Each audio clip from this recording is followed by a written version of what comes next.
that this meeting is being recorded, and we have everyone here except Mr. Karolchik. So thank you guys for joining. Again, this is our third meeting since we were commissioned to move forward. I think the first item on the agenda is to approve the minutes from our last meeting. Hopefully you've all had a chance to review those minutes that Ian had taken so nicely for us. So I'd be willing to entertain a motion to approve the minutes from our last meeting. I, Thomas Bolden, motion to approve the minutes from the last meeting. Is there a second? And Darren Boston, second. Okay, thanks, Darren. Any discussion? Any changes, questions on them? All right, if not, then Josh will take a roll call vote on the minutes. Ed? Ed? Yes. Thomas? Yes. Darren? Yes. Leonie? Yes. Stephen? Yes. Scott? Scott? Yes. Thank you. All right, that was unanimous. Thank you, Josh. Next item is public comment. I don't see anybody visually on, but I'll just ask, are there any citizens on the call that would like to speak?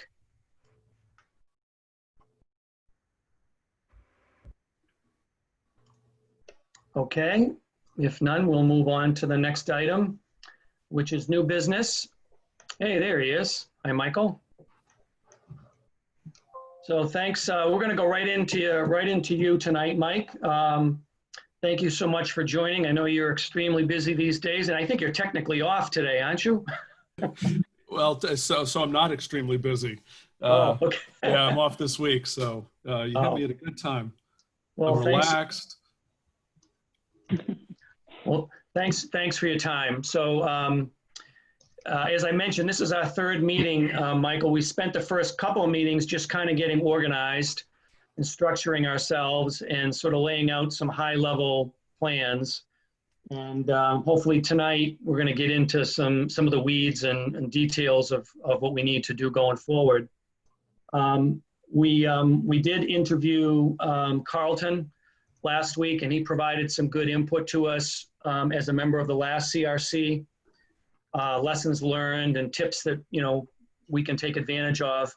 So I think we wanted to chat with you to find out from you, same kinds of things. What do you think worked well last time? What didn't work well? Do you have any recommendations for us going forward? And then I think we have questions for you as well. So I'm just going to open up the floor to you, Mike. Okay, well, let me go over sort of three general things that I think could go a lot better given the benefit of hindsight. One, I think this group probably should create some sort of realistic expectations, sort of, decide which pieces of the charter really need fixing and then treat those separately. I think one of the things that happened last time around was that that it was, let's fix everything that we possibly can and let's push that out to voters. And that was just honestly a little bit too much, I think, for people to really wrap their heads around and understand. So sort of identify the most important pieces within the charter. I think Jason would tell you, I think you're going to talk to Jason, the town attorney, next meeting. But I think he would tell you that far better to go at it in pieces, meaning, figure out which piece of the charter you want to fix and then separate that out as a separate piece of legislation. So when you finally make recommendations to the council,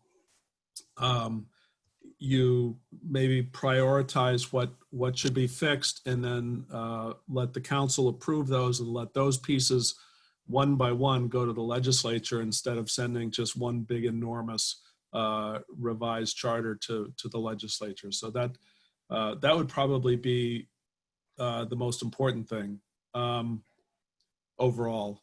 Just sort of take it step by step and then prioritize the most important pieces. So the other thing, Jason is in a better position to talk about than I am, is the notion that not everything has to go back to the voters. So there are obviously major pieces of the charter that you may want to have fixed, and those definitely should go back to the voter. But we did a lot of, and this was my instigation, really. I was adamant about a lot of grammatical corrections, some punctuation, just minor things like that. Those don't need to go to the voter. And those are probably better left. Just make the corrections, get some legislative authority to do that and be done with it.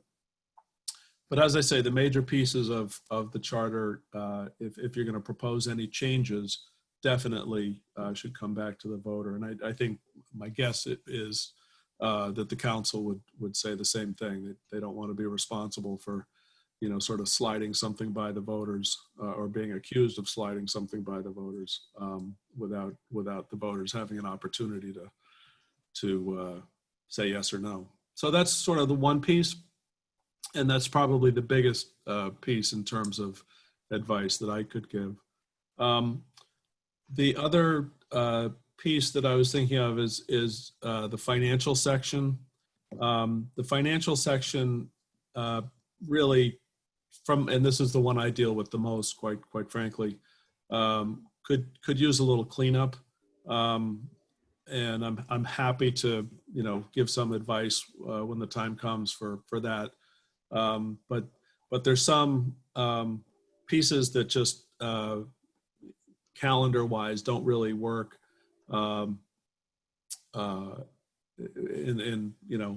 because we're sort of tied to the state schedule in some ways. So the financial section is probably a big one. It's a really minor thing in the scheme of, but I happen to be looking at it, so I'll throw it in. We spend a lot of money on newspaper advertising. And if I did a poll here and asked how many people read the legal notices in the newspaper, I'm going to guess that not many people would raise their hand. So the last iteration, we tried to use language that said advertise according to what's required by law, and advertise obviously on our website. So that's just a minor thing, but you might want to just sort of keep that in mind. And then the third piece, I guess I would just recommend keeping in mind, the levels of authority and responsibility when you're reading through the charter. And remember that the school district is a completely separate municipal entity. It's governed by a municipal agreement, by a regional district agreement, but it really is a completely separate municipal entity. And so some of the references to it, to the district, probably need a little attention. But otherwise, I guess those are just sort of the three biggest areas, plus a little pet peeve. So. Okay. But I'll just back up and just say, I am happy, if the committee has decided on a certain approach or wants to have more information at hand, I'm certainly happy to provide whatever information, and I'm sure Josh is happy to do that as well. But if you need more information, just let me know. Okay, great. Thank you. As you mentioned, I'm waiting to hear back from Jason on our next meeting. Hopefully he can attend. But, obviously he's an employee of the town. Do we have access to him directly, or should we go through you when we need his help? Or what kind of relationship should we establish with Jason? So I would say, given the nature of this committee and the reliance that you're going to have on some legal advice, I have no problem if you just want to deal with Jason directly. The only thing I would ask is that, there be, whether it's the chair or an appointed person on the committee, sort of be the point person. Because the one thing I don't want is Jason sort of being pulled by different committee members, sort of in different directions. And obviously I want to help the committee. I don't want to create a scenario where Jason's telling one person one thing and you think he's telling another person something different, but it's really just a response to different, to how the question is posed. So that's all I would ask. But absolutely, I think you'll need Jason's guidance, certainly, as you move forward. Okay, great. All right, why don't we open it up for questions? There are no questions. This is great. Cleone? I always have a question. You mentioned several times that it's really important to prioritize. Do you have any recommendations on how to do that? I think that's a good question. I think when you read through the charter, some people will have items that sort of come to the forefront and need fixing. For instance, my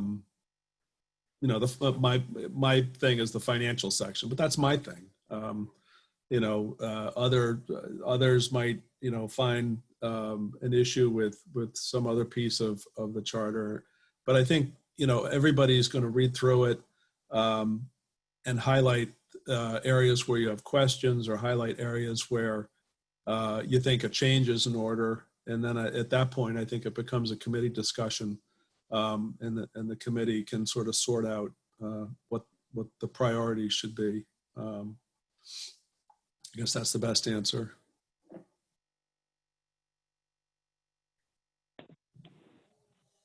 I have a question. Other than financials, is there anything else in the charter that you think could use some cleaning up, or that the first like prioritize? I would definitely, well, let me explain. I don't, and Scott will attest to this, I try very hard not to involve myself in the politics of town. And I think that's important for the town manager to be removed from the politics. Obviously, I have to be sensitive to it, but I don't involve myself in the politics. That said, I do think it's important to at least review, as a committee, the notion of an appointed versus an elected town clerk. I think when the charter was first proposed, and Ed can help me out, but I think when the charter was first proposed, it was proposed as an appointed position, and because of the following, I think that the prior town clerk had, he was able to change that on town meeting floor and sort of carve himself out of that. Last iteration, I think that was one of the pieces that was a hot button issue for some people, because what we had tried to do, and I say we, the council, had tried to put it back the way it originally was proposed as an appointed position. And that deserves probably a little bit of review from the committee. And I'm not saying that actually I do say, from an operational standpoint, I think it's easier for everybody to have all the people that are working full time as appointed officials, appointed employees. There's plenty of room for the politics amongst the elected officials, but in terms of day-to-day, operation of the town, I think it is important to make sure that there's a line of authority and a line of responsibility there. But again, that's sort of up to you and what you think when you look at that piece of the charter and decide. whether that's something that you want to propose or not something you want to propose. But worth a Thank you. look. Yep. Leonie? I was wondering, who do you think should inform the process? Who should we be interviewing? Well, that's a great question. I think, actually, that is a great question. Obviously, you may want to reach out to counselors individually. There's certainly nothing wrong with that, especially the ones that have been there a while and have had an opportunity to see the process in action. You probably, there's certainly nothing wrong with reaching out to some of the department heads. I'd only ask that you let me know, but certainly they're available to talk about their experiences. And again, probably some of the ones that have been here a little bit longer are going to give you a better, but you're welcome to talk to any of them. The prior members of the prior charter review committee might be helpful. And I wouldn't, I would certainly advise talking to other towns. One of the things I do in my role as part of my role with the Mass Municipal Association is I find myself going to other towns to talk about change in government, what that entails, and if it's an appropriate thing for a particular city or town. And I find that it's very, towns tend to be very insular, and there's sort of a reluctance to go ask questions, of other towns, of similarly situated towns. Franklin is a town that's been operating in a council manager form of government. Barnstable, there are about, I think there are 13 of them now. Barnstable is another one. So they're Amherst. So there are a bunch of, a small bunch of other towns, and you may want to talk to other towns about what their experiences have been and what's been good or bad. It may sort of provide shed a little bit of light on your work, certainly.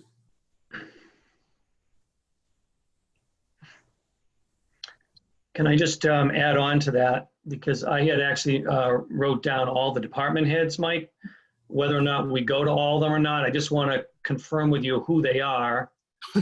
So Community and Economic Development Director is Jennifer Burke. Correct. Elder Affairs Director is Emily Williams.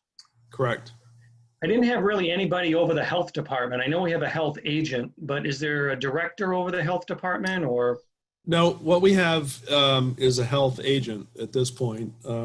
There's, as I look forward in the next few years, it's possible it will convert to a health director, but right now we have a health agent. And is that Eric? That is Eric. Okay. And just stepping back, just to give you a bit of background, Jennifer Burke has worked in two or three different communities that are, open town meeting form of government. So you'll have, she's a good one to provide a little bit of perspective on that. Emily Williams has not been a municipal employee, so that would probably equally valuable, quite honestly. But in a different way, obviously. Okay. The planning department, is there somebody over the planning department? That's Jennifer. So planning is underneath essentially community and economic development. So we have Jennifer as the director of the department. Then we have an assistant planner who supports the planning board. Okay. Okay. So I go to Jennifer for that. Yeah. I have finance director is Tony or Anthony. Yep. Tony. Tony. Okay. HR is Kim. Mm-hmm. IT is Justin Vieira. IT is Brad. Justin works in IT, but Brad Derzak is IT. How do you spell his last name? Oh, come on. Oh. Anything that starts with a DZ All right. Whatever comes after that is lost. All right, I'll search it. Parks and Recreation is Charlie Simons. Charlie, correct. Public Safety, we have the Fire Chief, Tom Levy, and the Police Chief, Chris Del Monte. Correct. Public Works, I thought we used to have a Public Works Director. No, no, Oh, okay. that was going to be actually our big accomplishment this coming year was to finally get a public works director in place and get highway and sewer, water, and a number of other smaller pieces of it all packaged together finally. And COVID put a damper on that. So we're hoping 2022. Okay, Or so late 2021, we'll see how it goes. is there somebody in Public Works that you would recommend if we're going to interview somebody, who that might be? Ron Ledoux it might be a good one. Ron's been here for 32 years, just about, I think. And he started as a laborer and moved up through the ranks. So he could probably give you an interesting perspective. And then Jonas at Water and Sewer probably could give you an interesting perspective too. I know part of his background was City of Brockton, but he could probably give you pretty good perspective as well. Okay. And then obviously we have Merrill Lee as the town clerk. We have Jed Phillips as the library director. Correct. And then Roddy Walsh as veterans agent. Correct. So And did I miss anybody? Department head level? I think you got the major ones there. Okay. I think you got everybody. Jed is also somebody who's worked in a couple of other towns, open town meeting towns, so he would be a good one. Great. And I say that just so that,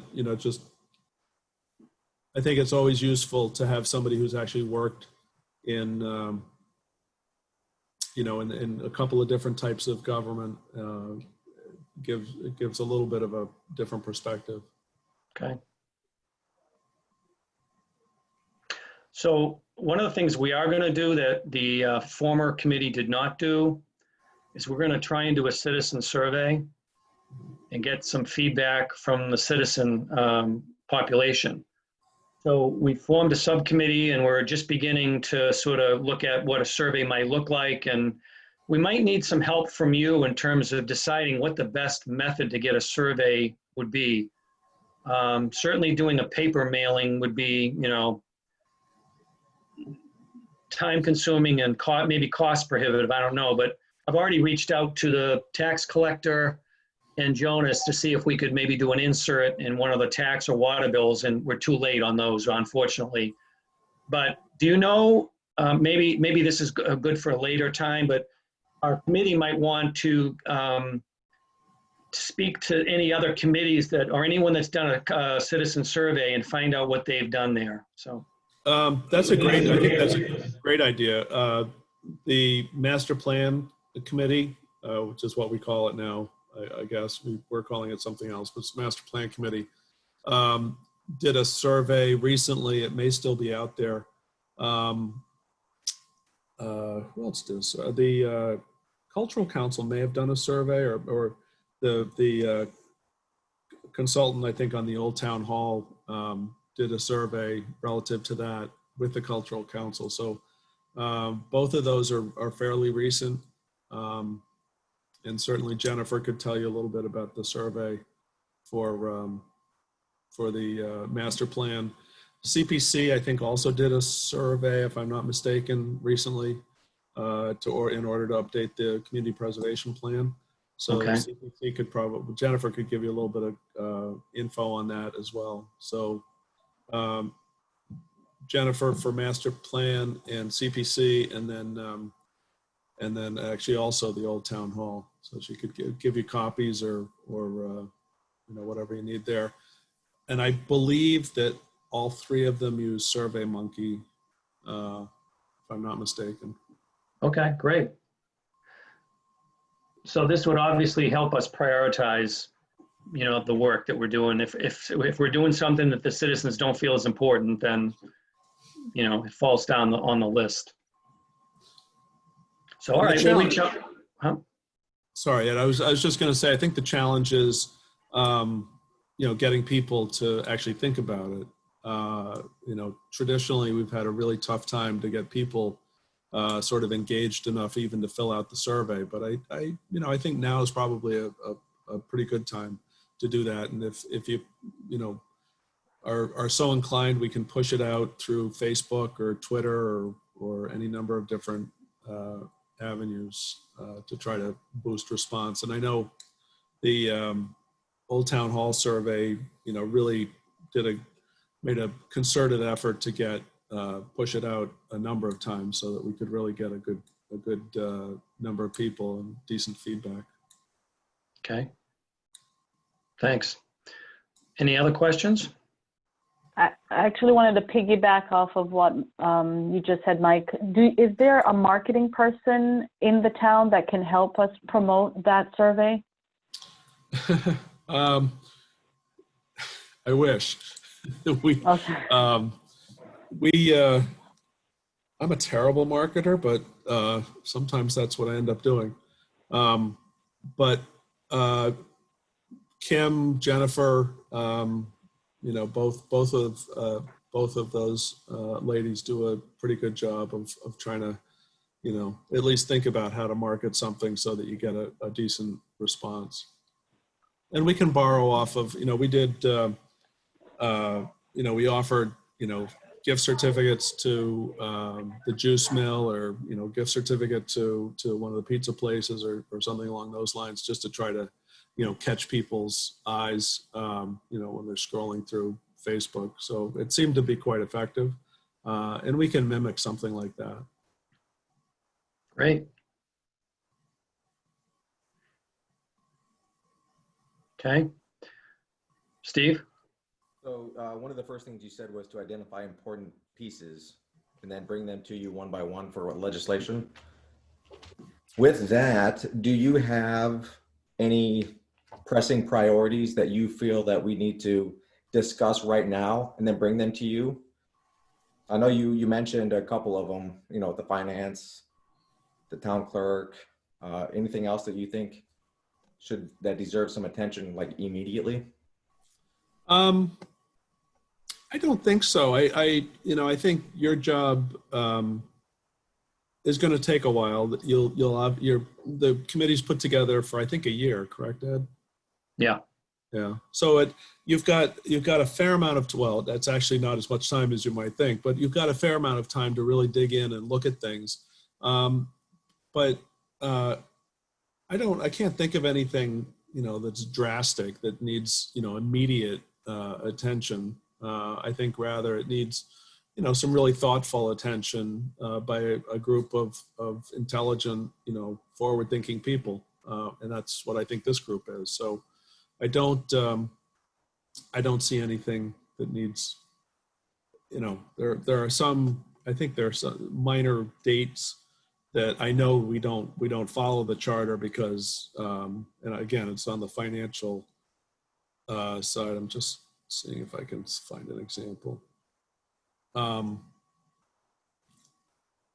Well, in any case, there's nothing that's life or death. And honestly, one of the things, and I tell people that are new to committees and new to government as counselors or policymakers, the wheels of government tend to go very slow, and that's not always a bad thing, because the ideas and the initiatives that have merit will survive the passing of time, and the ideas and the things that don't have merit will fall off. So time sometimes is a benefit. So I guess that's sort of a broader answer than the specific question that you were asking, but I don't see anything major right now that requires immediate change. No.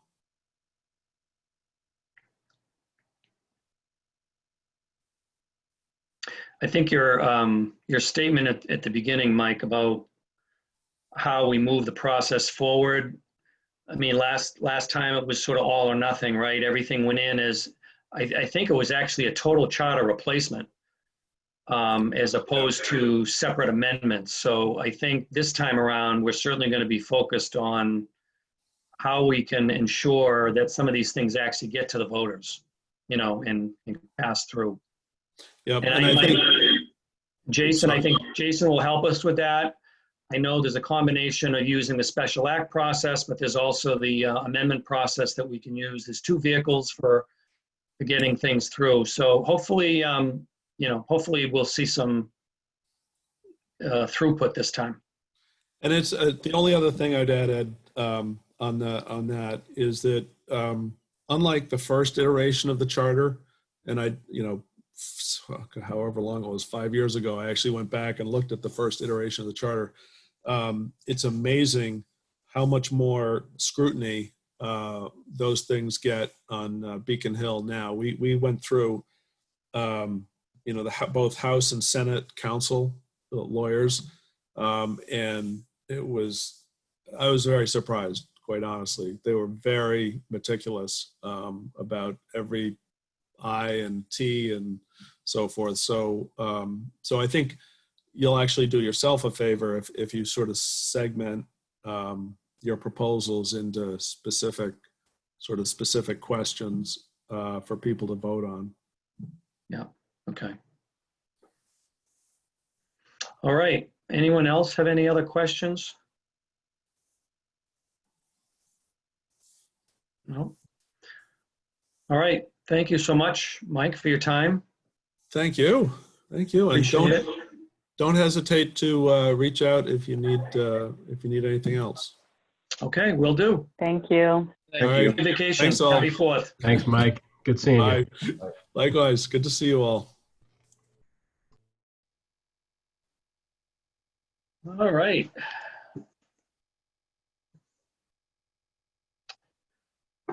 So next item. I thought that it might make sense tonight to try and actually look at the charter and maybe look at some of the recommendations from the last committee. I don't know how much time you guys have actually spent looking at any of the docs that I've sent.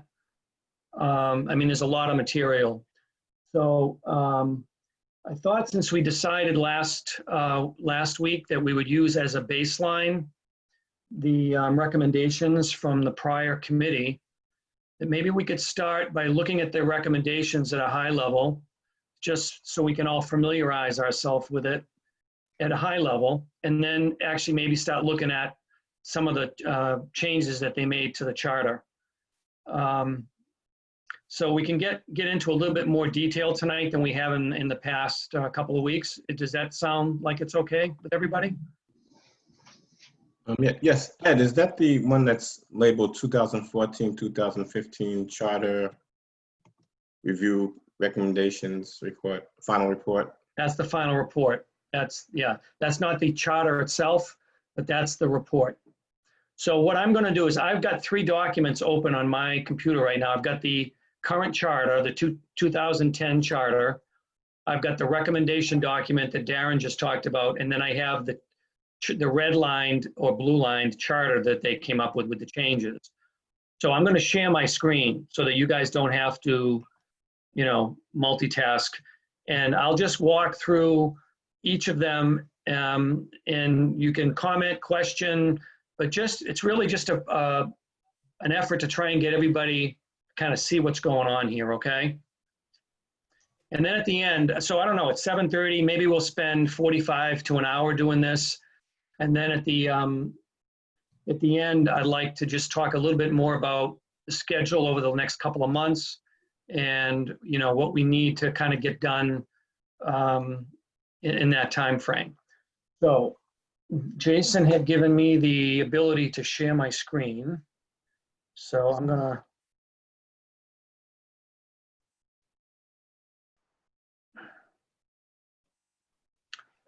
okay, so you guys can see that and you can still see me, right?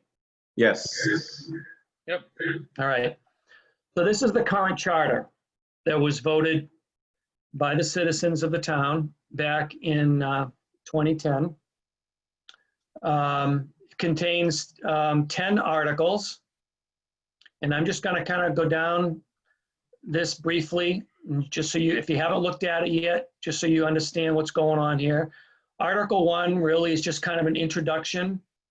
Talks about the town, talks about, you know, the fact that in section 1.3, all legislative powers will be exercised by a town council, and all fiscal, business, and municipal affairs will be in the executive branch headed by the town manager.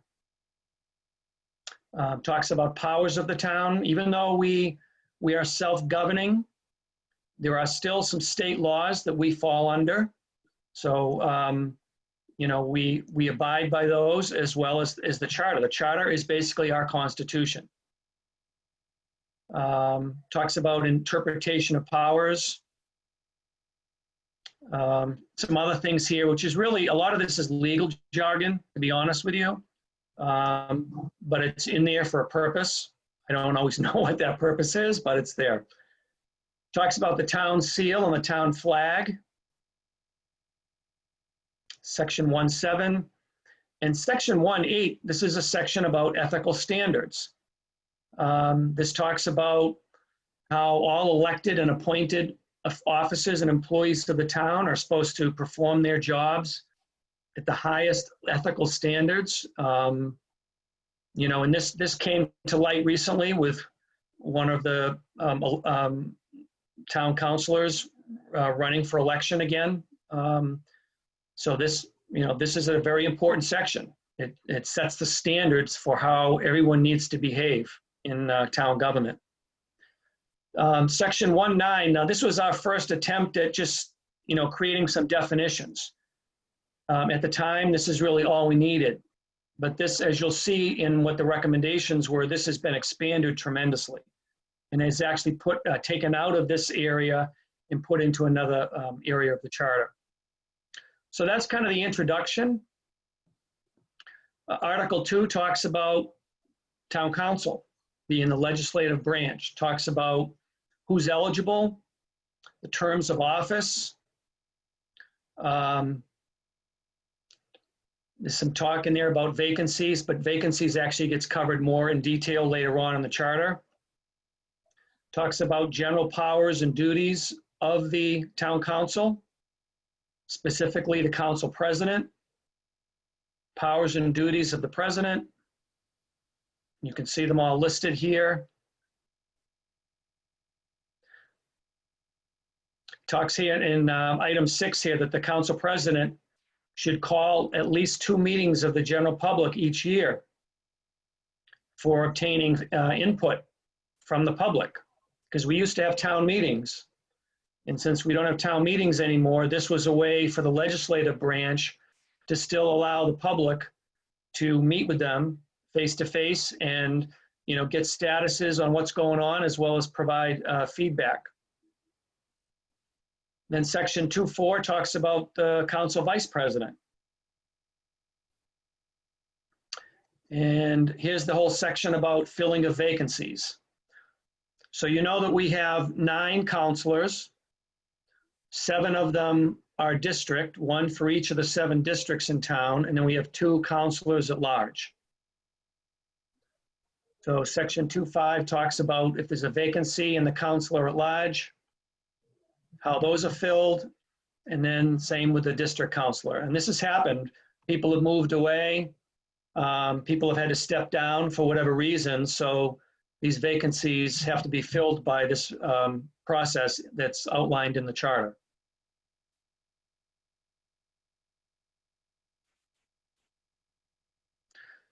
Section 2.6 talks about the quorum for the council and rules of procedure.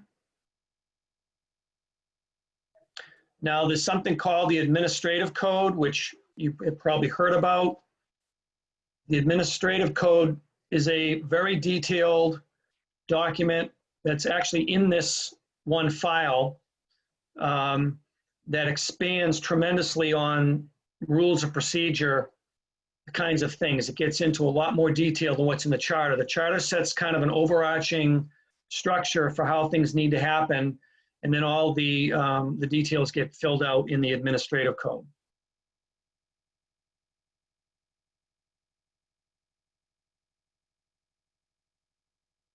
Just looking through here to see if there's anything worth really pulling out. This is an interesting number 2 here. Sometimes the question gets asked, well, who's responsible for enforcing the charter? So it says here clearly, the town council shall be responsible for ensuring that the charter, the laws, the ordinances, and other plans, policies, and orders for the government of the town are properly implemented and enforced.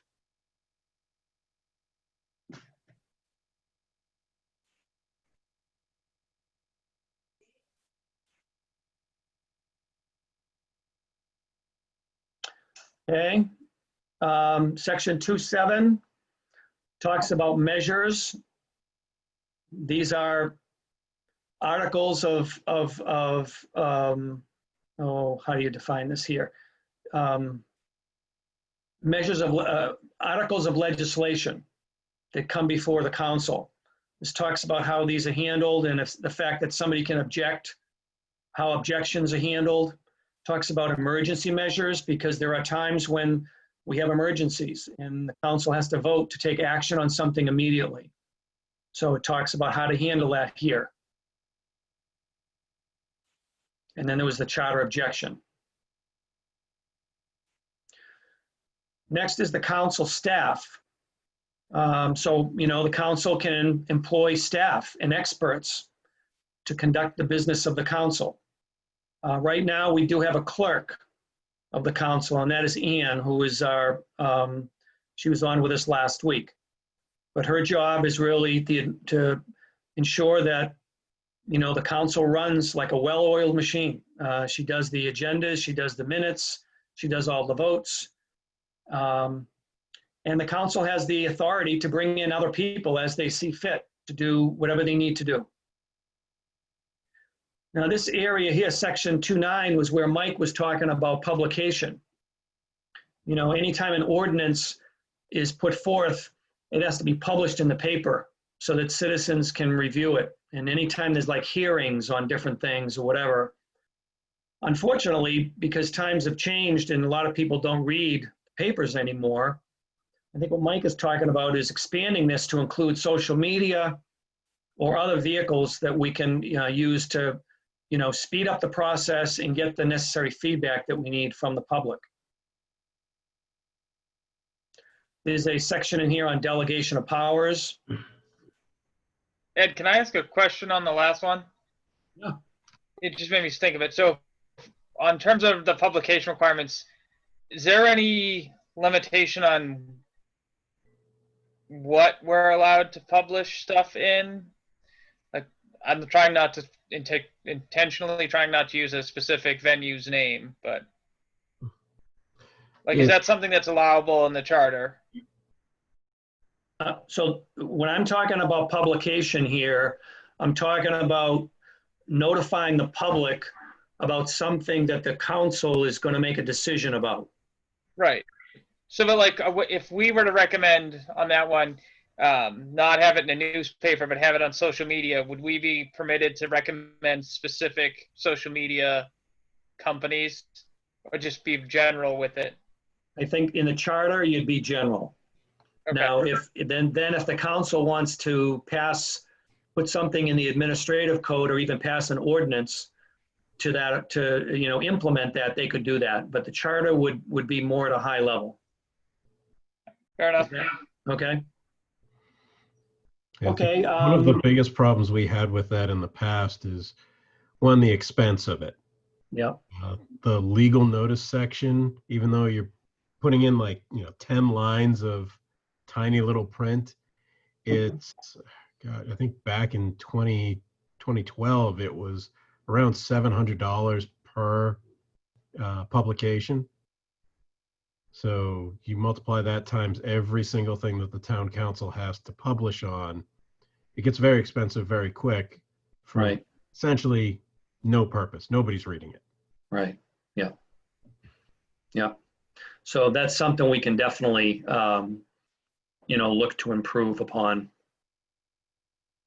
Let's see, moving down, inquiries and investigations. The council may require any town officer or member of a board or commission to appear before it and give information relative to something that might be going on. They can make investigations into the affairs of the town and into the conduct of any town agency. They can subpoena witnesses, et cetera, et cetera. Does that apply to school council? To what school? School council, No. the school committee, school committee. Yeah. No, the school district is outside of this, as Mike indicated earlier. Now, Section 212, this is obviously something that, has got a lot of attention, is the term limits. So this is under prohibitions, it's called. So Section A talks about the fact that counselors can't hold other positions while serving as a counselor. Counselor who has been convicted of a criminal offense or misconduct can't hold any kind of office, things like that. And then B is the actual term limit language, which the intention here was that, counselors serve 3-year terms, and we said at the time that we thought it was reasonable for a counselor to serve 4 consecutive terms. That would be 12 years. And then after 12 years, it would be time to step down and give that opportunity to another person. So I think this is going to require some additional thought and, conversation amongst us. And I think also with the survey, I think this should be one of the things that we ask the citizens, how they feel about this. Maybe there's a happy medium here. Maybe we say, yeah, somebody serves 3 or 4 terms, they step down, but then they can after maybe skipping a term, they can get back on or something like that. The idea is you don't want a particular person, in there dominating and preventing other people from getting in and serving. Now, Ed, Yep. with what the town council voted on the 23rd, they voted on an order to send language up to the legislature that strikes the word consecutive from there. Right, and that got passed down to us. Right. Yeah. Is that getting passed down to what? I thought the order said it was going to the legislature. No, it got passed down to us. Okay. They made it, Jason said that because we were engaged and already looking at the charter, it made sense for us to take that under advisement, and the council voted to give it to us. Okay. All right. Yeah. Okay, and then the last section here is about compensation, and basically it says the council serves without compensation, but they do get expenses. So now one of the things that the prior committee recommended here is stipends. So we'll see that as we go forward on this, that they're recommending a $3,000 stipend for the future. I had a quick question. So a lot of this is legal jargon, and then we're going to be proposing new language, but I'm trying to figure out the tone and how does that work with like layman, our regular kind of speech recommendation, and then this legal language that's throughout the document. Is that something to consider, or does the lawyer then look over and say, well, the legal way to say this, or then maybe Scott chimes in, the legal way to say this is da da da da. Yeah, I mean, Jason will be actively involved in reviewing everything that we recommend, and he'll be putting it into the proper legalese, whatever that might be. And if I may on that one. Sure. Yeah, essentially similar to what Ed said, we'll want to put together the language in just normal layman language. And that's what Jason is there for. We'll convey our intent to Jason and say, this is this is what we wrote. This is our intent of what we want to have happen. And then he'll assist us in shaving the hairs off the words. Never heard that term. That's cool. It's, change it from fuzzy language to No, I understand. What very, very clear. It's because one little word like consecutive can change things. So Yeah, absolutely. And then that brings up my thinking, always thinking about the citizens, right? We need their input. And so what version do they get? Do they get the legal version that can be difficult to understand, or will they get our layman language so that they know what a lot of this stuff is saying? I think the best way to handle that is we have to show the final version, but also have with it an explanation of the changes. Here is this change. We are making this change. We are recommending this change for these reasons. This is what we wish to accomplish. And have that go up as like an addendum so that everybody can see, okay, we removed the word consecutive for this reason, or we changed the word consecutive to another word, for this purpose. Perfect. Yep, good point, Scott. All right, now we move on to Article 3, which is all about elected officials. It talks about eligibility for someone that wants to get elected, whether it's to the council or to a board or committee or whatever it might be.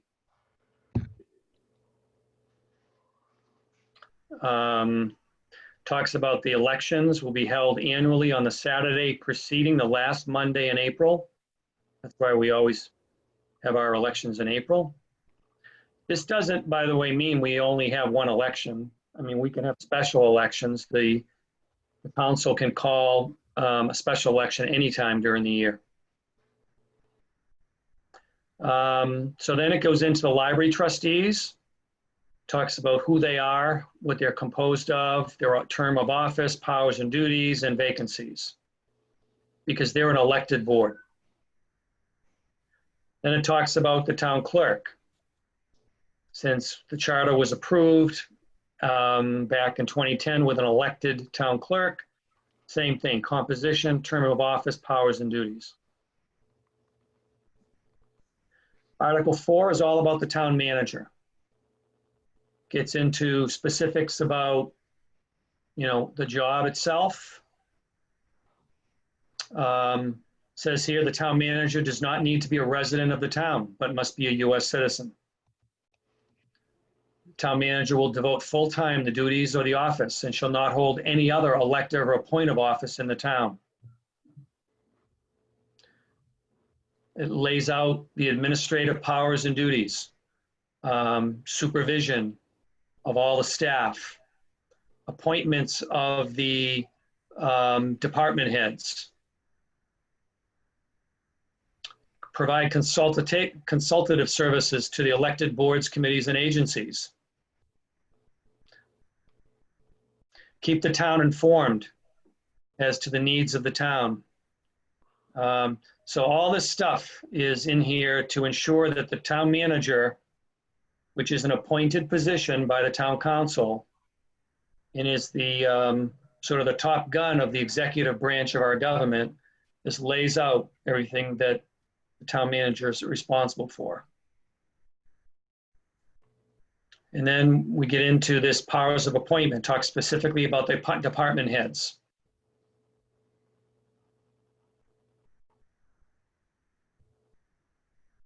It does say here, this is just to make sure you see this here, that I said the appointment of the department heads is made by the town manager as defined within the administrative code, but they're subject to ratification of the council. So that means if the town manager wants to, bring in a new police chief, he can't just do it. He can't just do it on their own without ratification of the council. So there's a check and balance. A lot of what the charter does is provide those checks and balances between the executive branch and the legislative branch of our government. And then we get into boards, committees, and agencies. Again, appointments of people to boards, committees.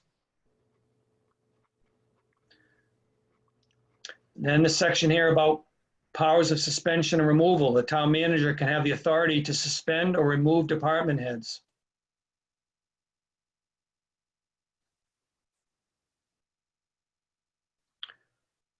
The town manager will receive compensation, which obviously he does. Talks about a vacancy, what happens if the town manager can no longer do the job for whatever reason. If there's a temporary absence, town manager gets sick or something and needs to be gone for a few months, what happens? And then there's a whole section about removing the town manager if we're not happy, how that works. And it's the council that makes that decision. At least once a year, the town manager gets a performance review. That's in the charter. That must happen.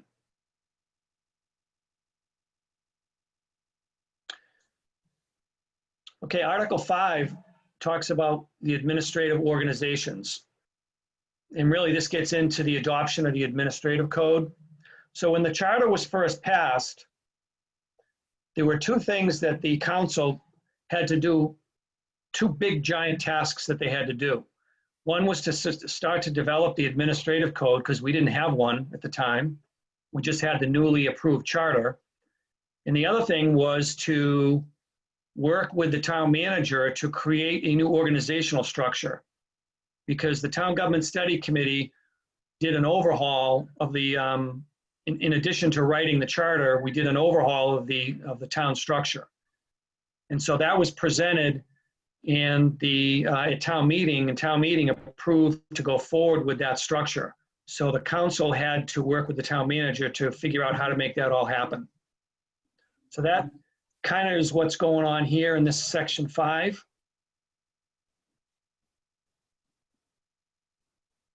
Talks about executive reorganizations, the fact that town manager may from time to time reorganize as needed, how that's going to happen. There's some time frames in here. Public hearings need to happen.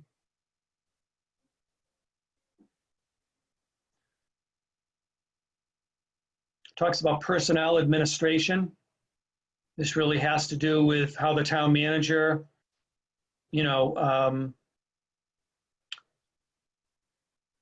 makes government work from a personnel perspective, whether it be HR, payroll, sick leave, compensation, all the things that a normal company would have to deal with in personal administration. Centralized record-keeping system, merit-based performance evaluation system.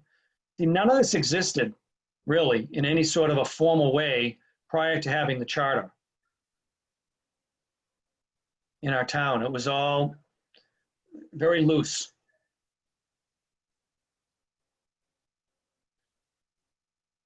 It was really about trying to get our town to run more like a business, even though we're not a business, but we're a municipality.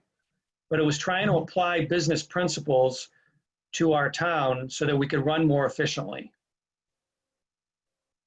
Then there's a little section here about the town attorney. There shall be a legal officer appointed by the town manager, subject to confirmation by the council. It talks about the role of the legal officer. Now, we happen to have a town attorney. His name is Jason Rollins. Some towns, and we could do this if we wanted to, it's really up to the town manager. Some towns don't hire an individual attorney. They hire a law firm that specializes in municipal law. And there's a few of them around that towns decide to use these law firms rather than have a specific dedicated lawyer on the books. One of the advantages to that is that you get these municipal law firms, they have a lot more knowledge and experience in municipal law than, an attorney might, a normal attorney might, who hasn't had a lot of experience in it. Is our attorney full-time? He's full-time, but I don't know if he's dedicated to us or not. I really don't know that. Yeah, I've experienced both sides of that, and in my opinion, it doesn't make a difference whether it's a municipal firm or if it's a smaller firm that's local that we just bring on board one of their attorneys. They're usually, if they're an attorney for one town, they'll be, an assistant attorney in another town. Right. That's pretty much all they do is municipal law, maybe a few other areas of law, but that's normal. Yeah, I remember when Mark Gilday was here as our attorney prior to Jason. He was also Brockton's attorney, I believe. Yep. So he was serving us in Brockton at the same time. Yeah, and that's not uncommon because a lot of times municipalities just can't afford a full-time staff attorney. The salaries for somebody that's experienced and knowledgeable is just going to break the budget. But if you can split that cost with a few other towns, then you get the same level of service. And, honestly, with Mark, the work always got done. Yeah. I'm sure with Jason, it's the same way. Yeah. We did hire, when I was on the council, we hired Copeland and Page, which is the big municipal law firm in the state. And they were fine as well. Yeah. So, it's just a matter of really what your flavor is. And I think that should be a decision for the town manager to make, to decide, what they want for representation. Yeah. Okay, Article 6. This is all about financial management. Talks about, this was some of the stuff I think that Mike was discussing here about timeframes. And a lot of the timeframes sometimes can't be met because of the state budgets and the revenues and things like that. So, but this talks about the annual budget policy, the submission of the budget, the message of the budget. There's a lot of details in here. I don't know do we have anybody on our committee that has a real interest in finance? Oh, well, we'll see how it goes. The town manager, this is one of his biggest roles, is the budget, right? And pulling it together and managing to it. Talks about the public hearing on the budget. The town council shall publish in a newspaper of general circulation in the town. So this is, something that needs to be addressed. Adoption of the budget. Talks about supplementary budgets and appropriations, how money gets moved around from budget category to budget category, transfers, oversight of the budget, the capital improvement program. So when you say budget, you're really talking about expense budget, but the capital improvement program is different because it's capital, not expense. So this gets handled in a different way, still under the town manager. Talks about having a long-term financial forecast. Again, this was something that was never done. So we felt it was very important to have something in the charter that talked about always having a 5-year forecast, a financial forecast for our town. So that we, not only on the revenue side, but expenses as well. So that we knew sort of the general financial condition of the town. We also required an annual audit. That was never done before. That's good business practice to have somebody come in and look at the books to make sure that everything's, above board. There's also a section in here about the finance committee. That it was a 9-member committee appointed to 3-year staggered terms. I know there's some changes that were made here by the former committee. So when we get into that, we'll be looking at this in more detail.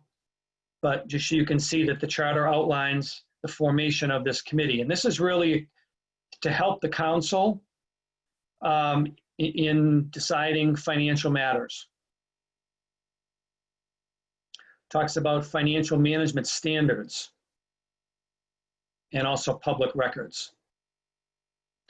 Article 7 talks about elections and any related matters to elections, talks about when the town elections will be held. Nonpartisan elections. And it talks about signature requirements. How do you get on the ballot? How many signatures do you need to get on the ballot? Talked about here the districts or precincts that we have. The town is divided into seven districts or precincts. And then every 10 years, the council has to review that makeup because the census obviously changes things, right? Every 10 years. So some precincts may go down in population, some may go up. I know that one of the recommendations that the prior committee made was to combine District 4 and District 5 and then create another at-large position. So we'd still have 9 council members. We would just have 3 at-large and 6 district. But obviously that failed. So, but that's something we're probably going to need to look at. Talks about, the fact that we still are under state laws and that we have to follow, the applicable state laws. Article 8. So one of the big issues with getting the charter through in the first place and changing the form of government was a lot of people felt that we were taking their voices away. You could stand up at town meeting and you could speak to everybody. The Board of Selectmen and everybody that was at the meeting, you could have your say. And there used to be lines of people that would stand up at microphones and just talk. And these meetings went on for hours and hours and hours. But it was a good way for the public to express their feelings. So we had to make sure that when we changed the form of government, that the citizens didn't lose that opportunity to speak. So one of the things that we did in Article 8 was gave them the ability to create citizen initiative measures. So this is like a petition. If you wanted to change something in the government, you could get signatures by at least 50 voters, and then you could basically petition the council to take that under advisement and to work on that, whatever that might be, whatever the issue might be. So this was a way to get the citizens, give them the ability to make changes to our government without, if the council, if their elected officials didn't want to do this, this is a way for them to still do it. And it talks about the process, how that works. Again, publication. The full text of any initiative measure which was submitted to the voters has to be published in the local newspaper and on the town website not less than 7 or more than 14 days preceding the date of the election. Talks about the form of the question. So this is specific to how it has to look on the ballot. And then when it takes effect. If it's voted yes, then when it would be effective. Then there's more information here. There's something called a referendum petition. It's a little bit different. I can't remember exactly how it's different, but it talks about certain measures that aren't subject to initiative or referendum. So this whole article, again, had a purpose, and that purpose was to give the public the ability to still have a role. Article 9 gets into some general provisions. First one here talks about conflicts of interest.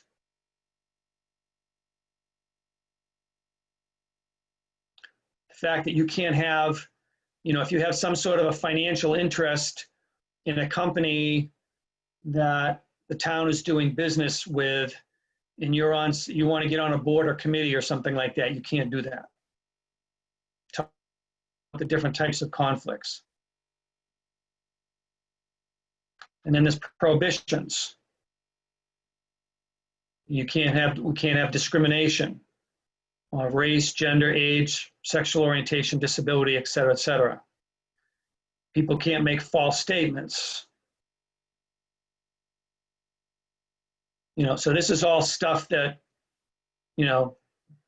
people would look at as being sort of, wrong and illegal, but it's in the charter and it basically prevents people from participating in government if these things happen. Then there's penalties. If somebody's found convicted of a violation, then they have to forfeit the position that they're in or something. If they're already on a committee, they would have to forfeit that position. It's into some campaign finance prohibitions here as well. Now there's state laws that, talk about this kind of stuff, but we felt the need to actually put additional language in the charter to sort of tighten up what the state law maybe was lacking in this area. And it talks about how do we revise the charter. And that's what we're involved in here. It says at 6-year intervals or sooner, or six at the least. The charter has to be reviewed every 6 years. Special committee to consist of 7 residents of the town appointed by the council president. Scott, you may be able to talk a little bit about this one since you've got some legal expertise. Severability. I mean, this is a legal thing here. This is why this is in here. I never really understood what it's about, but it says the provisions of the charter are all severable. Yes. So essentially what this says is if there's anything that's legally incorrect about any other part of the charter, it doesn't invalidate the entire charter. It will only invalidate, if somebody challenges the charter and takes it to court and a judge says, yes, this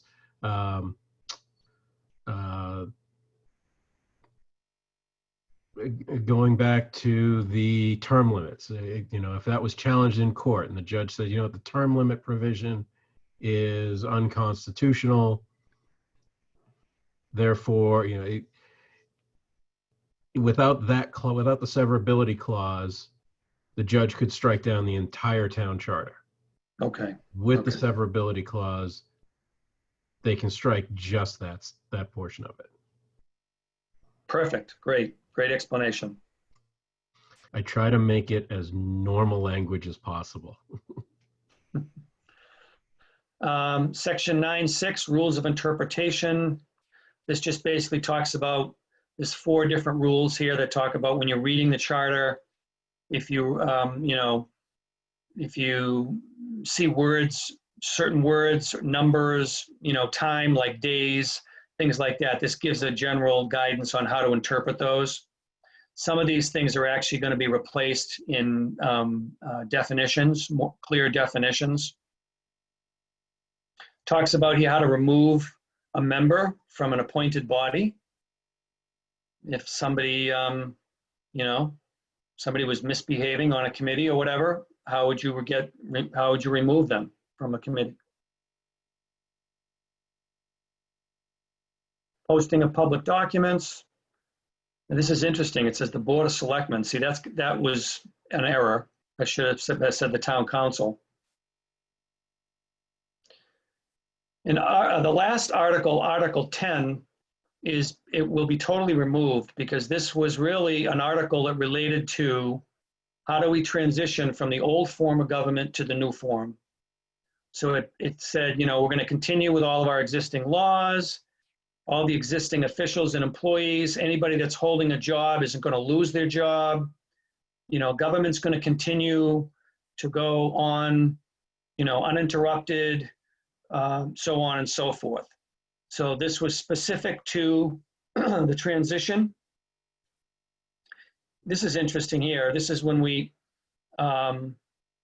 first put the charter in, we wanted to have staggered 3-year staggered terms for the council, but we needed to start them all on different anniversaries so that they wouldn't all come up to re-election at the same time.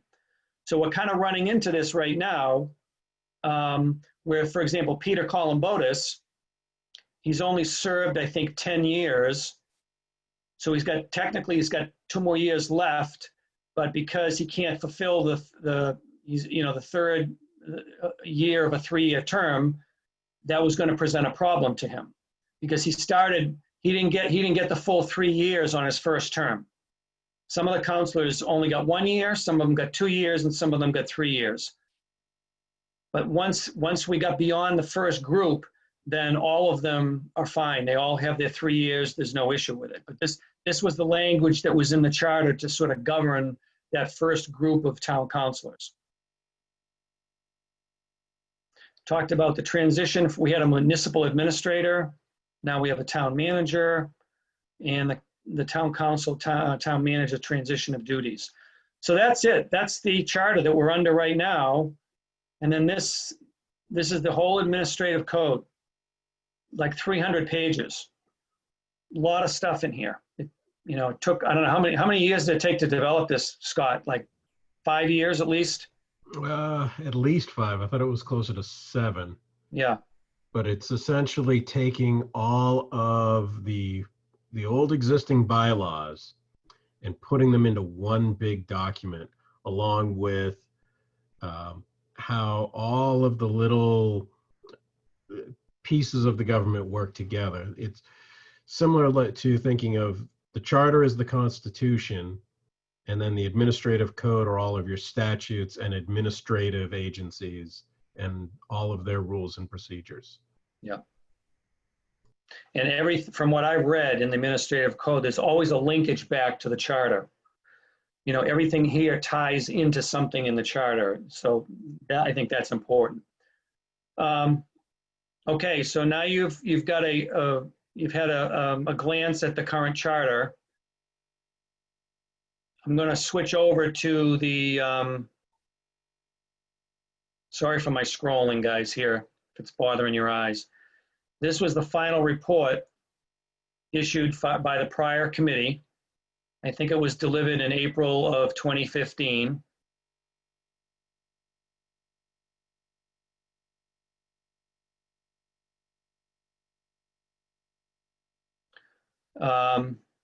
Basically gives sort of a overview of what they did, who the members were throughout the year that they were doing the work, their objectives, and then some general observations. This one of the things here it talks about is the fact that they decided very early on that they were not going to recommend a change back to the prior form of government. Remember, they started with a clean slate. They could have looked at anything, they basically looked at everything, but they decided right off the beginning that there was enough benefit to the town after having, operated under the council manager form of government to not go back to the old form.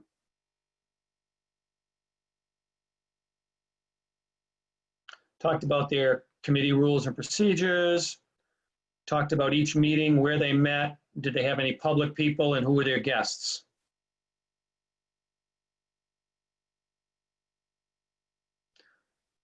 Some of the documents that they researched when they, did the work, and the findings and recommendations. So let me just kind of go through these real quick. And they broke it up into additions and modifications.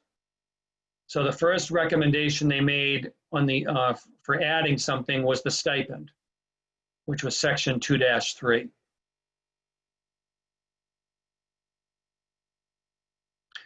Section 3-1, they removed a paragraph and they replaced it with a citation to Mass General Law. And this had to do with town employees running for an elected office.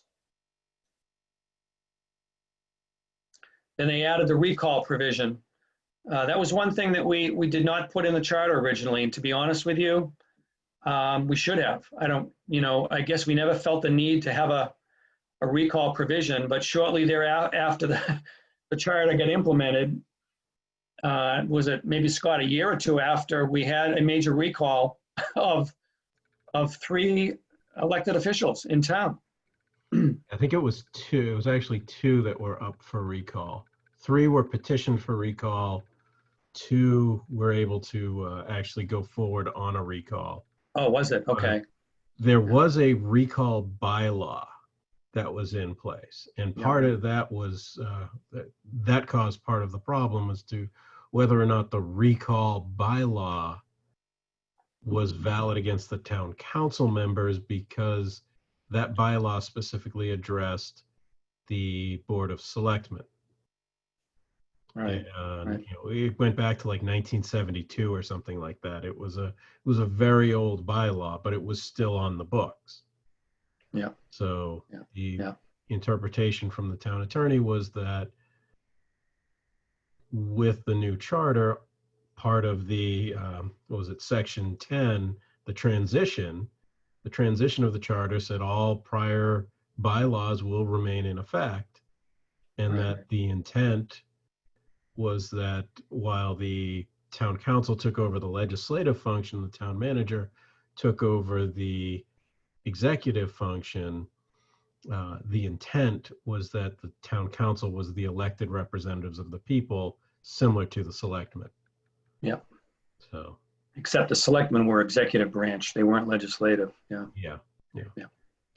Okay, so the recall provision was an add, and then the last thing that they added was they put in some additional language that basically talked about certain positions: the assessor, the attorney, the chief of police, fire chief, director of public works. They specifically call out certain positions that are appointed. Now that wasn't in the charter. We basically said that the town manager had the sole authority to appoint, but I'm not sure why they added this language in or not. But we'll be, you know, obviously relooking at that. So that was it as far as additions, and then they had modifications, and they grouped it into major and minor. Major and minor. So not to go through all of these, but you know, so the first one was they updated all the glossary with all the definitions, and they moved it to the top of the charter. They added publishing language, you know, to look at the talk about that whole issue about electronic media versus, you know, the paper, the newspaper. This was the section here about merging District 4 and 5 into one council seat. So this lists all of their major changes, the change from elected clerk to an appointed clerk. So here's where they wanted to go back to what the original charter said. They also added language here that they wanted the town manager to be able to award contracts only up to $25K. There was no limit on the town manager. There is no limit on the town manager right now in the charter. But for some reason, they felt they wanted to basically only give him up to $25K. The financial section got a major rewrite, and this is some of the highlights of that. They talked about the finance committee. They wanted to retain it, but they wanted to change composition, the appointment process. Again, we found Board of Selectmen. There's some references to language that doesn't need to be in there anymore, so they pull that stuff out. And then the minor modifications are basically spelling, grammar, word usage. They deleted, let's see here, removing the limitation of holding an elected office and serving on the boards. So yeah, this is where they, outside of being a town councilor. So for example, if you held an elected position, say right now the town clerk. Right now, Merrill Lee, as an elected official, cannot serve on another board or committee.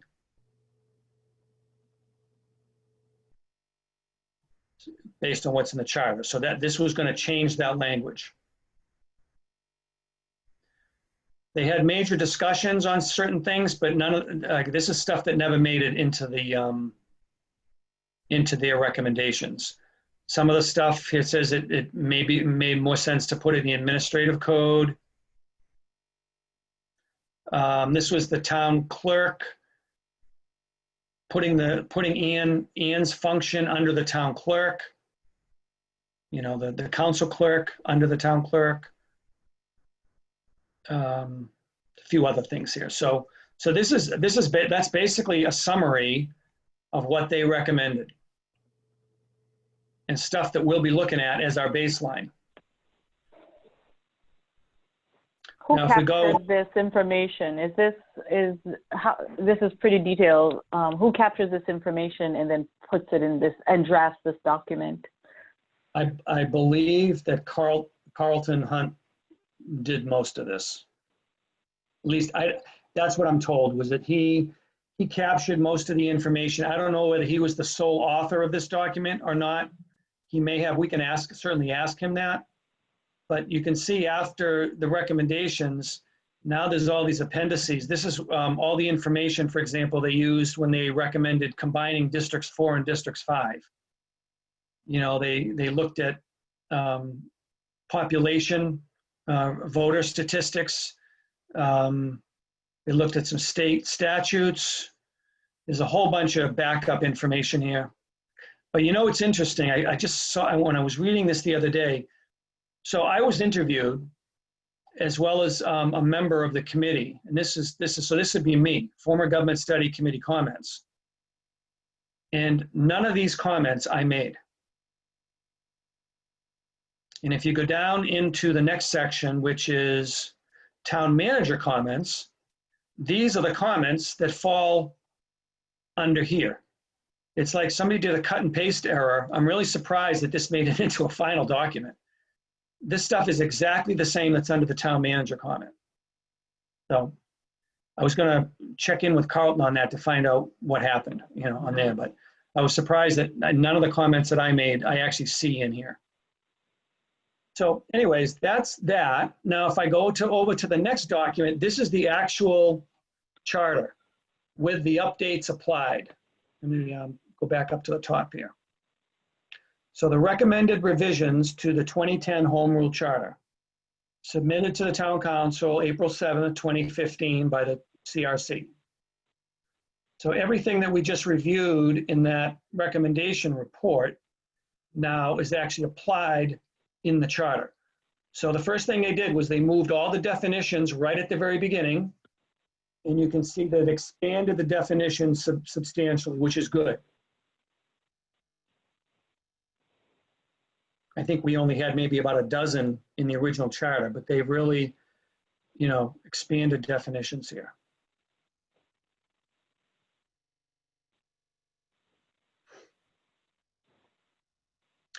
And this is the actual beginning of the charter. So pretty much all the same stuff. There's some wordsmithing going on here, right?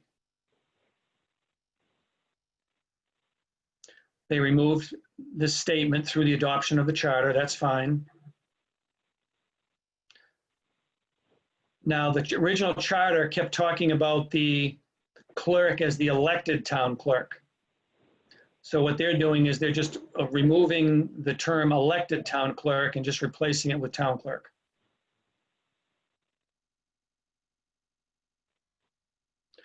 This is where they were recommending combining districts 4 and 5. Article 2, where it talks about the composition of the council, still leaving it at 9 members, but now 5 from the district and 3 councils at large.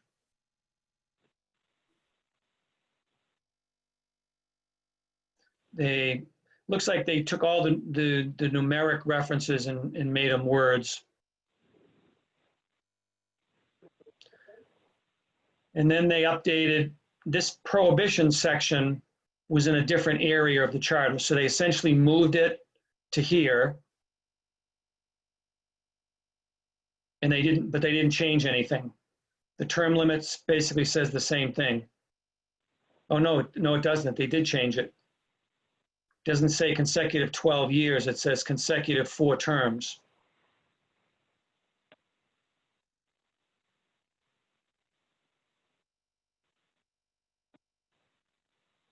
So I guess anything in blue maybe is just like a wordsmith.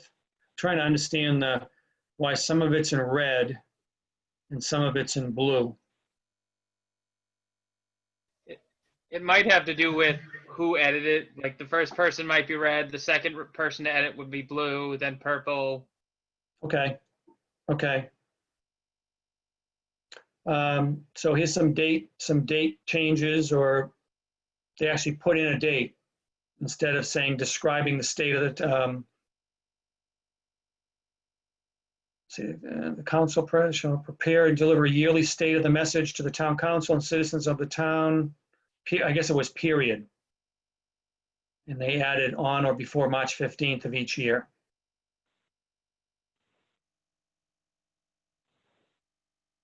So there's not a lot of changes in this area of the charter. You can see they pretty much kept it the way it was.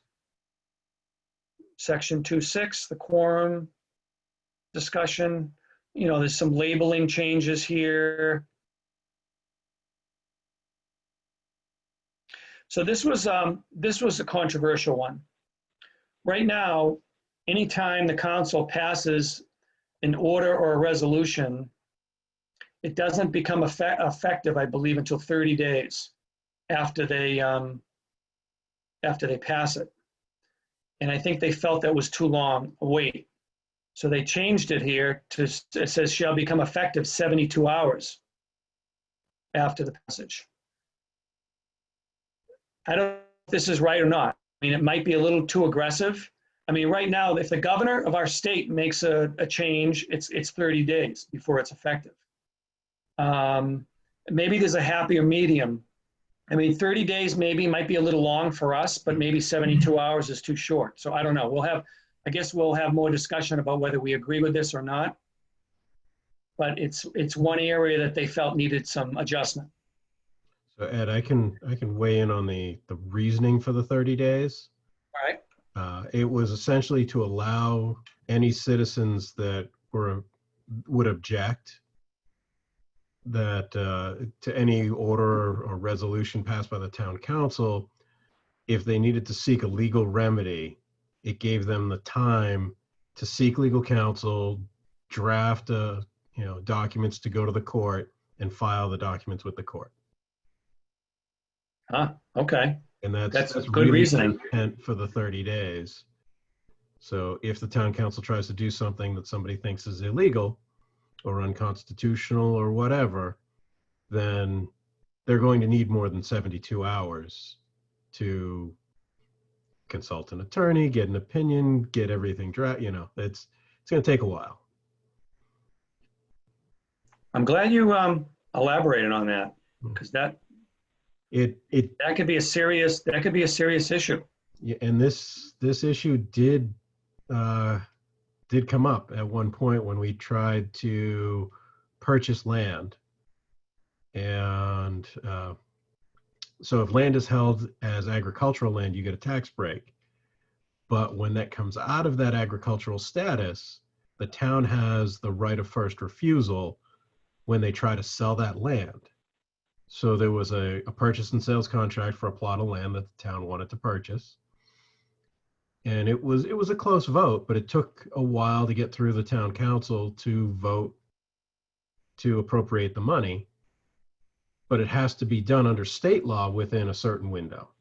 The town council's vote was about 3 or 4 days too late. We thought it was on time, but because it didn't take effect until 30 days after the actual vote, it put us outside of that window, and we lost the ability to purchase that land. Wow. So that's okay. That's why there's a lot of political pressure to shorten that 30-day window, because it does come up from time to time where we want to move quicker, but we're prohibited through the charter from moving as fast as we'd like to. But there's a reason for it. So the question is, what's reasonable? I mean, maybe 72 hours is a little too short, maybe 30 is a little too long. I don't know, but Is there we'll a have way more. to do both?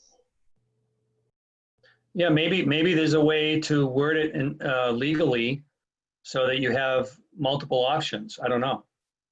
Like in that case, Scott, right? Like you're going to lose out on something due to timing. Like I'm thinking from like a real estate transaction from a consumer level, there are certain things that like they can claim financial emergency and expedite the timing of. Yeah. Well, I know the state law, shouldn't say I know, I believe it's 90 days. The town has 90 days to act to take over the existing contract. Essentially, all we were trying to do, and all that a city or town can do in that situation, is you take the contract for the sale and you just erase the purchaser's name and you put in Town of Bridgewater. You have to take over exactly the same contract. And it's 90 days. So Interesting. yeah.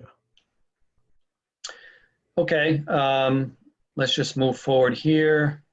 Again, you see all these little, little things, little changes. Here's where they've added something about, the electronic media into the publication requirement. We'll have to determine if this is appropriate or maybe we need to go a little bit further on this. So yeah, here's where they removed section 212, which was the prohibition term limit, and they moved it up. We already talked about it in a prior section. This was the stipend add in here under compensation expenses. This is where they replaced this verbiage about, let's see, any voter shall be eligible to hold any elective office, provided, however, that the voter meet, let's see, that the voters meet, to be eligible, a person shall not simultaneously hold any other elective or appointed office or be employed by the town or the Bridgewater-Raynham School District in any capacity. So they removed this whole section and referred to MGL 268 Part 20. Now, I looked at that briefly the other day, and Scott, you might need to be the one to go through this. I mean, it's one page, but there's a lot packed in there. Yep. And I mean, if it satisfies what we're trying to do here, I'm okay with this. But if it doesn't satisfy it, I think we need to discuss it. Okay. So maybe on the side you can take a look at this if you wouldn't mind.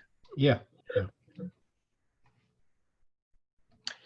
They've added here that new council members shall begin their term of office on July 1st. So that means if they get elected into office on the normal April election, at the normal April election, they'd have to wait 2 months before they start, well, 2 months, yeah, May and June, before they start serving. Which I guess is all right. It's kind of a 2-month transition out. Talks about the library trustees. They've also referenced Mass General Law here. I'm not sure why they did that, but they did. The town clerk, they made appointed.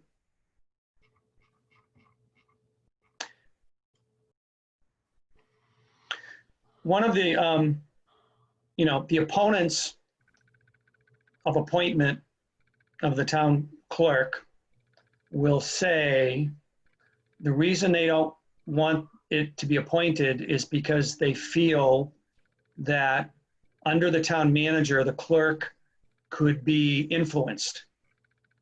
And that the clerk, because the clerk runs the town elections, needs to be totally, unbiased and non-political and whatever. And people feel that if they report to the town manager, then that's a problem.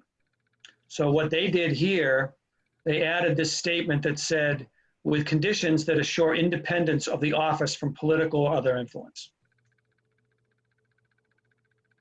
I'm not sure that really satisfies it, but that was their attempt at trying to satisfy that issue.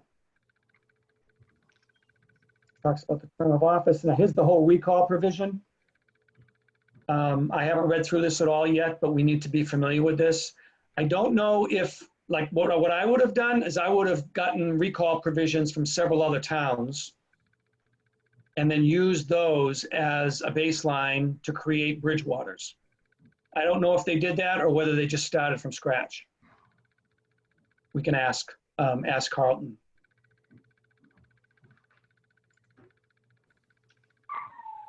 Not a lot changed here in the town manager.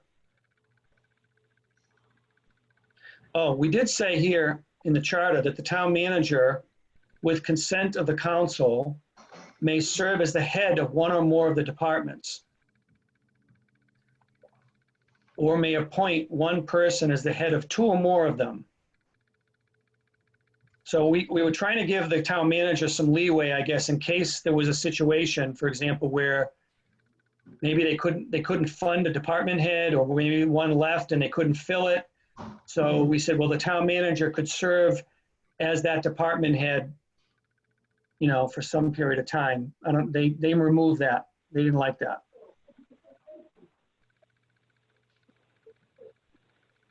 This is the thing about contracts. Any contract over 25,000 requires the approval of the council. Right now, Mike Dutton does not need any approval for any amount.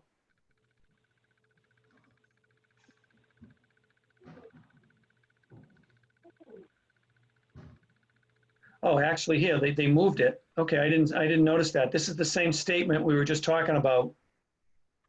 The town manager may serve as the head of one or more departments. They just moved it to a different area. This is where they added that statement about the town of Bridgewater shall be the town, they specifically identify some appointed positions, but not all. Again, I'm not sure why they did that.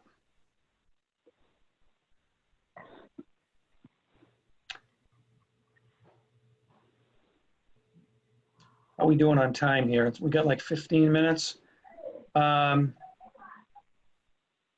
you guys feel like you could go through the rest of this on your own? Yep. You all have the document, right? So why don't you, that'll be your homework. Is to continue to go through the rest of this just so you're familiar with the changes. And that way, when we actually start to go through it, you know, on our own to either approve or disapprove or recommend some new things, we'll have a good base to go from. So was that helpful to spend the last hour doing that? Yeah. Yes. Very good. Okay, great. Okay, one thing we did last meeting was we formed a subcommittee to look at the survey. We appointed Cleone, Steve, and Tom on that committee. And I don't think you guys have met yet, but I think we need to have someone that acts sort of as a chair of that committee, just to kind of hold it together. And, you know, we did find out, by the way, for the rest of you, that the subcommittees have to abide by the same rules that the major committees have to. We thought basically that committee could just kind of go off and work, you know, unrestricted, but they have to have agendas, they have to have meetings open to the public, and they have to have meetings, minutes posted. So we've worked out with Josh to simplify, you know, basically having a very simple agenda that's the same agenda every week, and the minutes will be very, you know, very slim, but not to inhibit you guys from doing your work. But we want to also make sure we're following the guidelines of the open meeting law. So we do need to have a chairperson that sort of oversees that group. So out of the three of you, do any of you wish to hold that position, or does somebody want to make a motion for a Motion chair? Tom Golden be chair. What did you say, Steve? I motion that Tom Golden be chair. I think we did this Cleone last. Mainville second that. Okay, we have a second. Any discussion Cleone on it? Mainville, yeah. Mhm. What's that, Cleone? I was seconding it. Oh, okay, all right. Tom, are you okay with that? Yep. All right. So, Josh, can we take a roll call vote on this? Yep, I'll start with you, Ed. Yes. Steve, Yes. Scott, Yes. Cleone, She's muted. Cleone. Sorry. Yes. Thank you. Thomas, Yes. Darren. Yes. Great, thank you. Passed. All right, thanks. Congratulations, Tom. Wait. Maybe you and I can chat offline. I can give you some tips on some things that I've followed up on that I'll pass along to you that will help. Sure. I think in general, you know, it would be nice if we could actually try and have something to go in August, whether it's the beginning or the end. I mean, we can just shoot to have some sort of a survey, because I would have to leave at least, you know, I don't know how many weeks would have to leave for people to respond. But it's going to be important that we get as much data back from the survey to help guide our discussions. Yep. At the same time, we're going to need to start conducting some personnel interviews.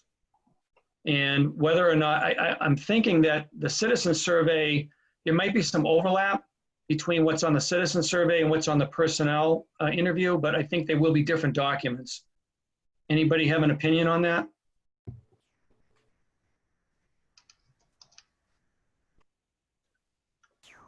In other words, the questions that we asked the department heads, you know, might be a little different than the questions we asked the public.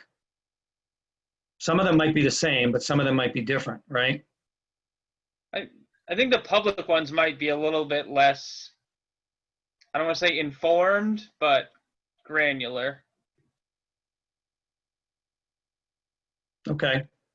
So that's two things we need. When we can start actually doing personnel interviews, I mean, I can start scheduling those, assuming that we want the whole committee here to be involved in that. And I think that's what we want.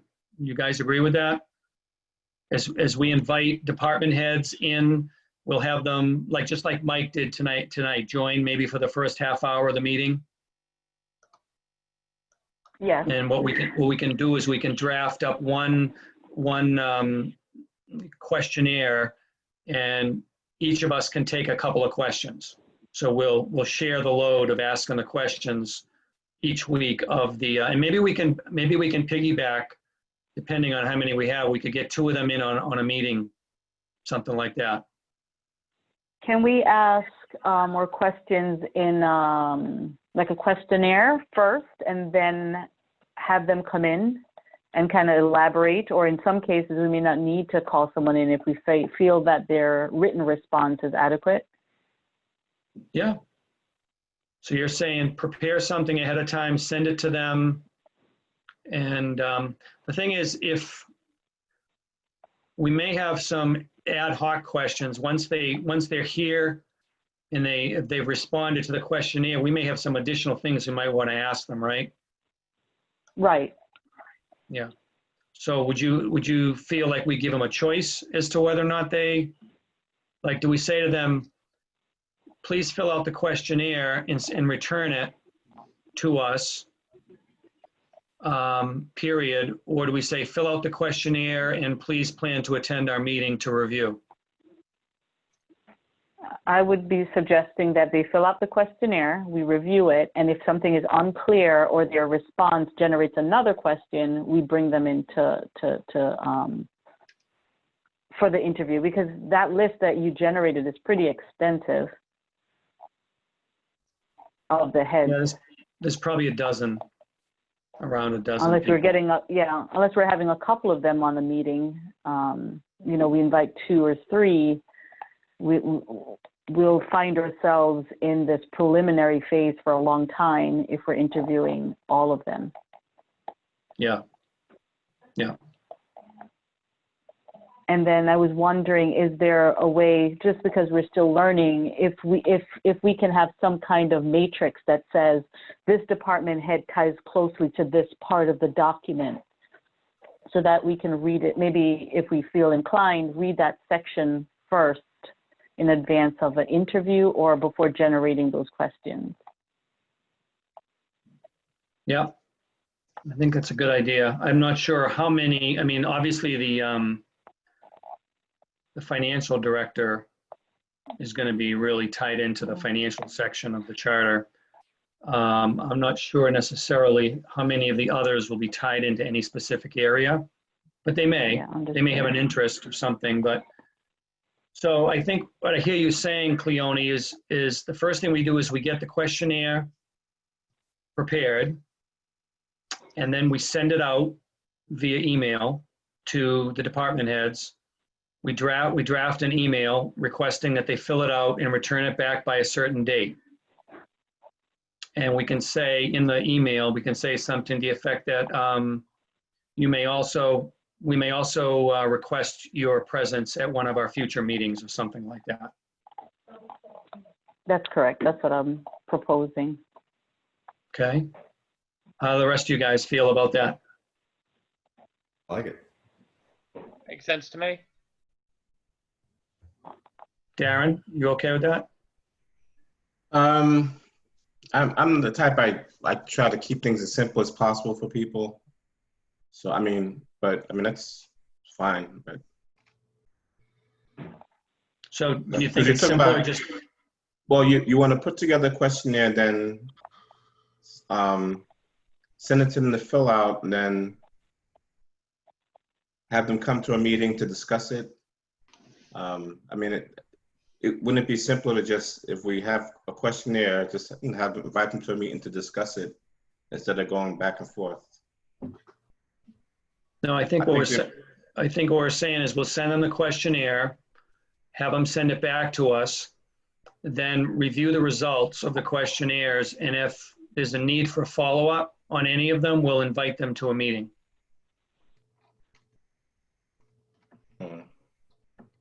So based on the questionnaire, we may not invite them to the meeting. Possibly, right. I think Are we you- should offer them the courtesy of, hey, if you want to come talk more about it, please feel free to, but we might also call on you to actually be here, even if you don't want to.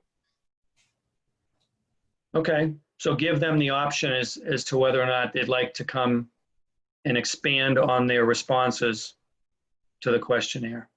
Yeah, you might get a better response from them if they feel like they can have Okay. a soapbox for a while. Okay, that's good. I like that. Or Awesome. what if the questionnaire was an option if they couldn't attend one of our meetings? So are you saying rather than send the questionnaire, just invite people to come to our meetings like we did with Mike Dutton tonight? Right, and then if we can't have them attend our meetings in a timely manner, then at least have the questionnaire so that we can have some feedback from them. Okay, It just seems, with the questionnaire, it seems like there will be a lot of effort. You put together a questionnaire, then you give it to them for them to fill out, and then we get it back from them. We have to review it. It seems like it'll seem like it's time consuming, like it'll waste a lot of time because we'd have to be going back and forth, I'm not sure how much. There shouldn't be a lot of questions for. I don't know. yeah, I wouldn't envision a very complicated questionnaire. The KISS principle goes a long way here. So, less than one page, maybe, 6 or 7 or 8 questions. And I think if one person, if the responses got sent back to one person and you create a spreadsheet, it's just cutting and pasting the responses, because the questions are all the same Right. for every person. You're just going to cut and paste the response for person A, person B, and it's all going to be on one sheet of paper, so you can look at the one sheet of paper and see all the responses across all the people. But I like the personal touch. I like having the person here and talking with them, but I also understand the need to not drag out the process as well. So if we're going to have personal interviews with a dozen people and we do, 2 a night, that's 6 meetings that we're going to have interviews that we're going to do. And we're only meeting twice a month. So that's 3 months we're going to take just interviewing department heads. So I think maybe the happy medium is what Cleone suggested, which is send out the questionnaire, get the results back, and discuss the results, and then maybe we pull in a 2 or 3 of them if we need to expand on their responses. That sounds good. Okay, great. All right. So Tom, you and I will talk maybe tomorrow. I'll give you a buzz. Sounds good. And let's talk briefly about this month. So we're meeting today on the 1st. Our next meeting would be on the 15th. And then because this is one of those 5-week months, we have another meeting on the 29th. Unfortunately, after our last meeting, when I looked at my calendar, I am unavailable on the 29th. So Will we be meeting the 29th and the week right after that anyway, right? we would, yeah. It would, the 29th would be an extra meeting for us if we wanted it. But if we want to just, let it go this time, and then we'd meet, what would we meet on August 5th? Would be so we'd go from the 15th of July to August 5th. Can I make a recommendation? Rather than having that extra meeting for us on the 29th, maybe the subcommittee uses the 29th to finalize the survey to present to this group the following Wednesday? That's perfect. Fine. Ed, I think, I'll have to check the minutes, but I think what we approved was the 1st and 3rd Wednesdays, and then any additional as the chair sees necessary. So Right. if that's the case, then we don't meet on the 29th anyway. Right, but I thought we talked about it maybe being necessary last week, but Okay. I don't, maybe that's incorrect. But I know I mentioned a meeting on that date, but then I realized I can't make it. So, I like Tom's idea. We'll just do that. Now, I had also said that I wanted to try and get on the agenda for the council meeting on 8/4 with some sort of a preliminary. It could be a status meeting, just to give them an update on where we are, let them know what we've accomplished, and then our plans over the next couple months. I think I can still do that. The question is, I won't necessarily have a chance to discuss it with you guys because we're not meeting on the 29th. So what I'll do is it'll probably just be a couple of page PowerPoint. So what I can do is just distribute it to you all so you can see what I'm going to say, what I'm going to present, and then you can get back to me and give me some feedback individually, or if we want to have an emergency meeting to talk about it, we can do that too. Everybody I'm good? okay with getting I'm okay with getting the update and then providing comments. Quick question, what we just decided on, were we supposed to put a motion forward about how to approach the department head interviews, or that was just an open discussion? I kind of looked at that as an open discussion, but if we want to take a vote on it, somebody can make a motion and we can take a vote.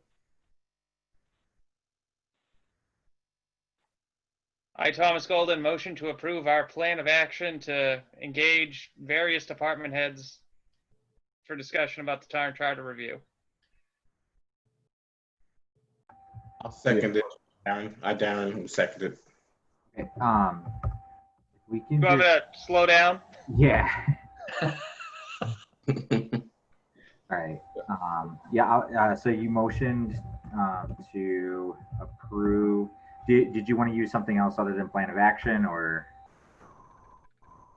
Sure. I motion to approve our plan to engage department heads in discussion about the town charter revisions Through a questionnaire. through a questionnaire. Through a questionnaire. All right, I'm just going to read it back to you just to confirm. So I have Thomas Golden motion to approve a plan to engage department heads in discussion on the town charter revisions through a questionnaire. That works.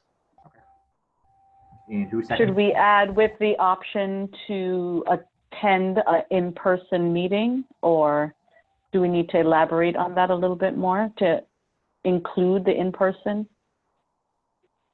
aspect of it? I mean, it's really up to you guys. How much you want to, structure these motions. Okay. Here, I'll add to the end of it, or in-person discussions, or because it's not technically in person, but whatever. Yep, that works. And then who seconded that?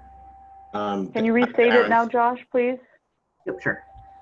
So Thomas Golden motion to approve a plan to engage department heads in discussion on the town charter revisions through a questionnaire and or in-person discussions. I, Cleone, second that motion. All right, Ed? Okay. Any discussions further? If not, roll call. Yes, for me. Okay, Cleone, Yes. Darren, Yes. Scott, Yes. Steve, Yes. Thomas. Yes. Thank you. Thanks, Josh. And thank you, Cleone, for making that point. Appreciate that. All right. I think that's all I have for tonight, folks. Our next meeting is the 15th at 7 p.m. I've invited Jason to come. I have not got confirmation back from him yet, but I'll let you know on that and be prepared to ask him questions as well. Anyone have any closing comments, questions, or concerns? If you know of anyone that might be interested in joining the group here, let me know, please. I'll be in discussion with Council President about a new appointment. All right. Thank you for your time. Great chatting with you folks. Have a nice 4th of July. You too. All Thank right. you. Take care. Adjourn, yes.